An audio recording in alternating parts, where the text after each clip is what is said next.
কানপুর টেস্টে কি সাকিবের শেষ? মিরপুরে শেষ টেস্ট খেলার যে ইচ্ছার কথা জানিয়েছিলেন সেটা না হওয়ার সম্ভাবনাই বেশি। বিসিবি সাকিবের নিরাপত্তা অথবা দেশে ফেরানোর বিষয়ে কোনো কিছুই করতে পারবে না, কারোর সাথে কথাও বলবে না জানিয়েছেন বিসিবির সভাপতি ফারুক আহমেদ। যা হবে দেশের আইন অনুযায়ী হবে বলছেন তিনি। কানপুর টেস্টের আগে সাকিবের আকুতি, মিরপুরে খেলে বিদায় নিতে চান টেস্ট থেকে।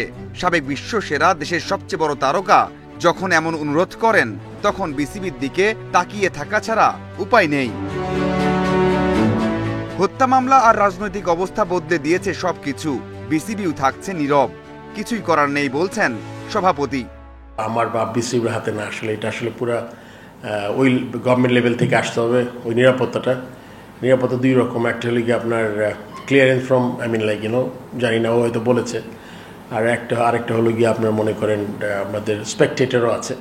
সেই ব্যাপারটা তার ডিসিশন নিতে হবে। এটা আসলে আমরা এটাতে তেমন পার্ট হতে পারবো না। আসলে সাকিব যদি শেষ টেস্ট খেলতে আসতে না পারেন তাহলে কি কানপুর টেস্টই শেষ? সে প্রশ্নের উত্তরে স্পষ্ট করে কিছুই বলতে পারেননি সভাপতি। টেস্টের ব্যাপারে সে খেলতে চেয়েছিল, যেটা ঢাকা থেকে সে করতে চায়, এটা তো আমি সম্মান জানিয়েছি। তখন এটাও কথা হয়েছে যে তাকে মানে ওই লেভেল থেকে তার কেসের ব্যাপারে কি হবে না হবে এটা আমি বলেছি যে এটা আমাদের তেমন কিছু করার নাই। তামিম, মুশফিক মাহমুদুল্লাহর মতো হঠাৎ করে অথবা কাউকে না জানিয়ে বিদায় বলেননি টাইগার আইকন। সভাপতির সাথে কথা বলেই সিদ্ধান্ত নিয়েছেন। Shakib is going through a difficult phase of his life. সব দিক থেকেই আমার আসলে খুব বেশি কিছু বলার ছিল না। তাকে বোঝানোর চেষ্টা করি নাই। সে যে কারণটা দেখিয়েছে যে একটা প্লেয়ার যখন বুঝতে পারে যে একটা টাইম মনে করে যে সে যেই জিনিসটা করেছে এত বছর, সে মনে করেছে শর্টার ভার্সনে রাইট টাইম।